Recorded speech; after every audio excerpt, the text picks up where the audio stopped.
मुंबई की चकाचौंध भरी दुनिया में, जहां आसमान को छूती इमारतें और सपनों की चमक एक साथ सांस लेती हैं, वहां रहती थी शालिनी, एक साधारण सी लड़की जिसकी जिंदगी एक छोटे से किराए के अपार्टमेंट में सिमटी हुई थी।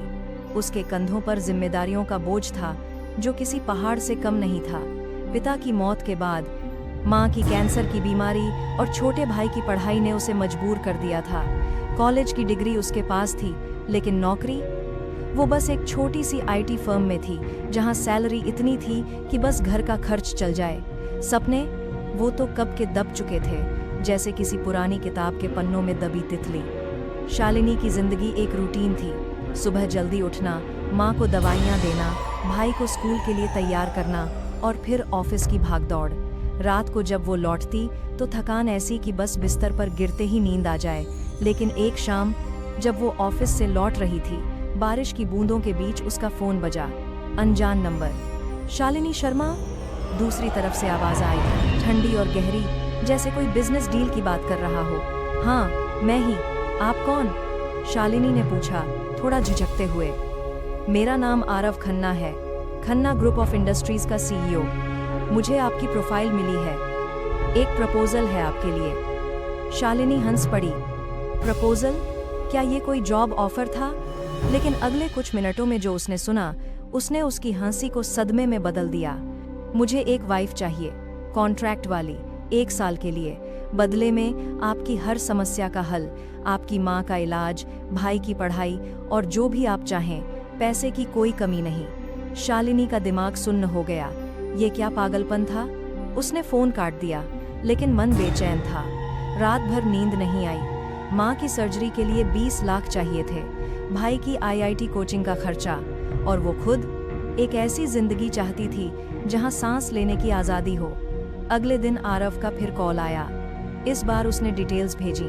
एक कॉन्ट्रैक्ट जिसमें साफ लिखा था, 1 साल की शादी, कोई फिजिकल रिलेशनशिप नहीं, प्राइवेसी का पूरा ख्याल, और साल के अंत में डिवोर्स के साथ 50 लाख रुपए। शालिनी ने कागजों को बार बार पढ़ा। उसका दिल कह रहा था कि ये गलत है, लेकिन दिमाग चीख रहा था, ये मौका है। ठीक है, उसने तीसरे दिन जवाब दिया, लेकिन शर्तें साफ, मेरी प्राइवेसी का सम्मान और कोई जबरदस्ती नहीं। आरव ने सहमति जताई। ये सिर्फ एक डील है शालिनी, कोई स्ट्रिंग्स अटैच्ड नहीं। शादी की रस्में जल्दी जल्दी निपट गईं।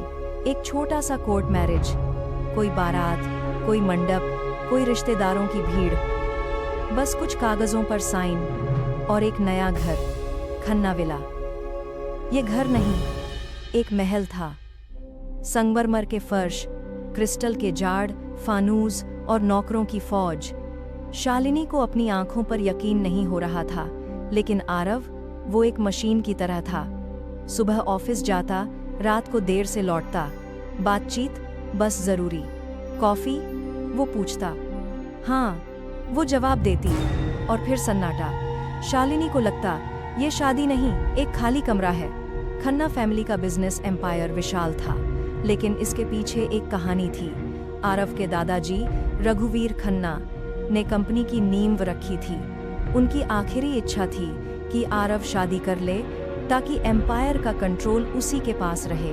अगर वो शादी नहीं करता तो बोर्ड ऑफ डायरेक्टर्स में उसका कजिन विक्रम हावी हो सकता था। विक्रम, जो हमेशा से एम्पायर पर नजर गड़ाए था। आरव को प्यार में यकीन नहीं था। 5 साल पहले उसकी मंगेतर माया एक कार एक्सीडेंट में मर गई थी। तब से वो इमोशंस से कोसों दूर था। शालिनी को ये सब धीरे धीरे पता चला जब आरव की माँ मालती खन्ना ने उसे घर की कुछ पुरानी तस्वीरें दिखाईं। माया के जाने के बाद आरव बदल गया। मालती ने कहा, लेकिन तुम आई हो, शायद कुछ बदले। शालिनी ने घर संभाल लिया।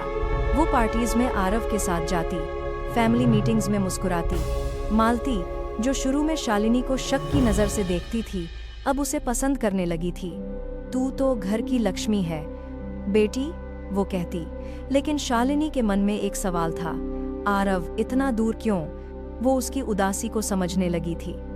एक रात बारिश हो रही थी। शालिनी किचन में चाय बना रही थी जब आरव अचानक आया, भीगा हुआ, थका सा। क्या हुआ? उसने पूछा। आरव ने सिर झुकाया। बोर्ड मीटिंग में झगड़ा, विक्रम ने दादाजी की वसीयत का मुद्दा उठाया। पहली बार वो कमजोर लगा। शालिनी ने उसे तौलिया दिया। चाय पियो। वो चुपके से मुस्कुराई। उस रात पहली बार दोनों ने खुलकर बात की। आरव ने बताया कि माया के जाने के बाद उसने खुद को काम में डुबो दिया। प्यार वो मेरे लिए खत्म हो चुका है, उसने कहा। शालिनी ने चुपचाप उसका हाथ थाम लिया। जिंदगी रुकती नहीं आरव। दिन बीतते गए। शालिनी और आरव के बीच की दूरी कम होने लगी। छोटी छोटी बातें जैसे सुबह की कॉफी, रात का डिनर या साथ में बारिश देखना उनके रिश्ते को बदल रहा था। एक दिन जब शालिनी माँ के लिए हॉस्पिटल जा रही थी, आरव ने कहा, मैं साथ चलूं? शालिनी हैरान थी। तुम्हें टाइम है? उसने हंसते हुए पूछा। तुम्हारे लिए है, आरव ने जवाब दिया। उस दिन हॉस्पिटल में माँ ने आरव को देखकर कहा, बेटा मेरी बेटी को खुश रखना। आरव ने सिर्फ सिर हिलाया, लेकिन शालिनी ने उसकी आंखों में कुछ नया देखा। लेकिन जिंदगी इतनी आसान कहाँ। विक्रम, जो चुपके से अपनी साजिशें बुन रहा था, ने शालिनी को एक दिन कॉल किया। मुझे तुम्हारे कॉन्ट्रैक्ट की कॉपी मिली है, उसने धमकाया। सबको बता दूंगा कि तुम फेक वाइफ हो। शालिनी डर गई। उसने आरव को सब बताया। आरव का गुस्सा आसमान छूने लगा। कोई मेरी वाइफ को छू नहीं सकता, उसने कहा। उसने बोर्ड मीटिंग बुलाई और विक्रम को बाहर का खराने लगा। रास्ता दिखाया, लेकिन इस हादसे ने शालिनी और आरव को और करीब ला दिया। एक रात जब दोनों छत पर बैठे थे, शालिनी बोली, ये कॉन्ट्रैक्ट नहीं, प्यार है। आरव ने उसे गले लगाया। मैंने सोचा था शादी सिर्फ पेपर है, लेकिन तुमने इसे जिंदगी बना दिया। 1 साल पूरा होने वाला था। डिवोर्स के पेपर तैयार थे, लेकिन एक फैमिली गैदरिंग में आरव ने सबके सामने घुटने टेक दिए। शालिनी, ये कॉन्ट्रैक्ट खत्म, लेकिन हमारी लव स्टोरी शुरू। मुझसे शादी करोगी? असली वाली? शालिनी के आंसू रुक नहीं रहे थे। उसने हाँ कहा। इस बार शादी धूमधाम से हुई। बारात, मंडप, फेरे, सब कुछ। माँ ठीक हो गई थी। भाई IIT की तैयारी कर रहा था, और शालिनी, वो अब खन्ना एम्पायर की रानी थी। कभी कभी रात को जब वो दोनों छत पर बैठते, आरव पूछता, अगर मैंने वो प्रपोजल न किया होता? शालिनी हंसती, तो ये जादू न होता। और फिर वो दोनों खो जाते अपनी दुनिया में, जहाँ कॉन्ट्रैक्ट की जगह प्यार ने ले ली थी।